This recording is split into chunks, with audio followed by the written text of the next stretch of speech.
Assalamu alaikum dear students, welcome to online class. Today we are going to start Gauss's law, that is very important topic.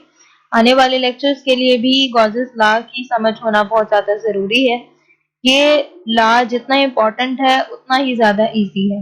Gauss's law start करने से पहले हम ज़रा previous lecture का एक recap ले लेते हैं. आपने system solve किया था, that was closed surface enclosing a point charge. Sphere था और जब आपने उस सिस्टम को सॉल्व किया तो आपके पास ये रिलेशन आ गया, that is phi is equals to Q over epsilon naught. ये रिलेशन आपको ये बता रहा है कि फ्लक्स जो है वो सिर्फ और सिर्फ चार्ज की मैग्नीट्यूड के ऊपर डिपेंड करता है या permittivity of free space. Permittivity of free space की वैल्यू तो कांस्टेंट होती है, तो हम इनडायरेक्टली ये कह सकते हैं कि फ्लक्स जो है वो totally dependent on the magnitude of the charge and it is independent of the geometry of surface. यानी वो शेप या ज्योमेट्री के ऊपर डिपेंड नहीं करता, सिर्फ और सिर्फ उसके अंदर कितना चार्ज बंद है उसके ऊपर आपके पास फ्लक्स डिपेंड करता है. ये जो फॉर्मूला आपको नजर आ रहा है यही गॉसेस लॉ है. यानी Gauss's law states that the flux passing through a closed surface is 1 by epsilon naught times the total charge enclosed in it. किसी भी क्लोज्ड सरफेस में से गुजरने वाला इलेक्ट्रिक फ्लक्स टोटल चार्ज और 1 बाय एप्सिलॉन नोट के multiplication के equal होता है. यानी आप टोटल चार्ज को अगर 1 बाय एप्सिलॉन नोट से परमिटिविटी ऑफ फ्री स्पेस के इनवर्स से मल्टीप्लाई कर दो तो आपके पास इलेक्ट्रिक फ्लक्स की वैल्यू आ जाएगी उस क्लोज्ड सरफेस में से गुजरने वाले. हम इसे जरा थोड़ली एक्सप्लेन कर लेते हैं. हम कंसीडर कर लेते हैं कि आपके पास एक अदद आर्बिट्रेरी शेप है, यानी कोई डेफिनेट शेप नहीं है जिसके ऊपर आप डायरेक्टली कोई फार्मूला अप्लाई कर सकें, और उसके अंदर रैंडमली चार्ज जो है वो डिस्ट्रीब्यूटेड है. चार्ज भी एक खास तरतीब में नहीं है, वो भी रैंडमली डिस्ट्रीब्यूटेड है. ठीक है, नंबर ऑफ चार्जेस है. अब हमें पता है कि एक पॉइंट चार्ज की वजह से पैदा होने वाला flux Q over epsilon not के इक्वल होता है.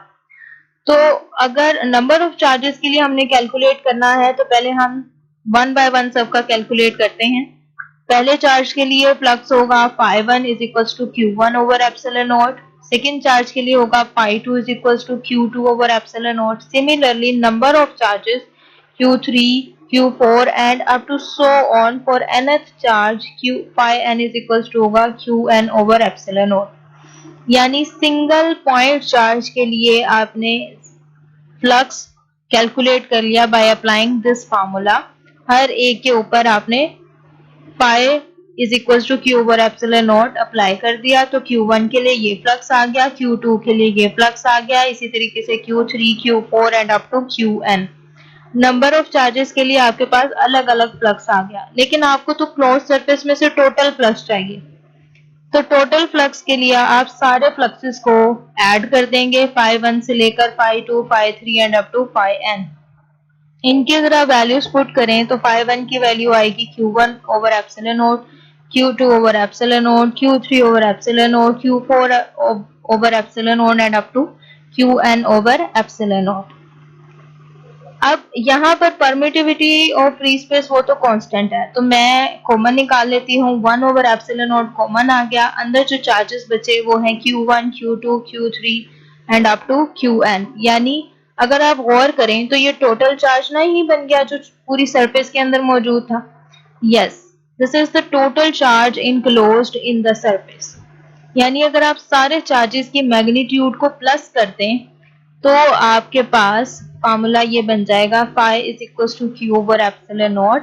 तो यही आपके पास गॉसेस लॉ कहता है कि आपके पास शेप के ऊपर डिपेंड नहीं करता, बल्कि जितनी भी चार्जेस मौजूद हैं उन सब चार्जेस की मैग्नीट्यूड को आप कैलकुलेट कर लें, उनको प्लस कर दें और उन्हें परमिटिविटी ऑफ फ्री स्पेस के इनवर्स से मल्टीप्लाई कर दें, तो आपके पास उस सरफेस में से टोटल फ्लक्स आ जाएगा. This is the Gauss's law.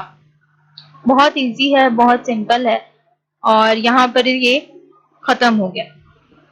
अब इसकी अटेम्प्टिंग टेक्निक्स क्या हैं?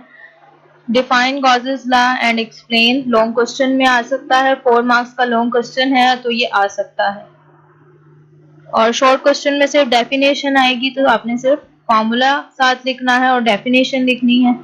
और इसके साथ ही आज का लेक्चर कंप्लीट हो गया। कोई भी क्वेश्चन हो तो आप पूछ सकते हैं। अपना ख्याल रखिएगा। अल्लाह हाफ़िज़।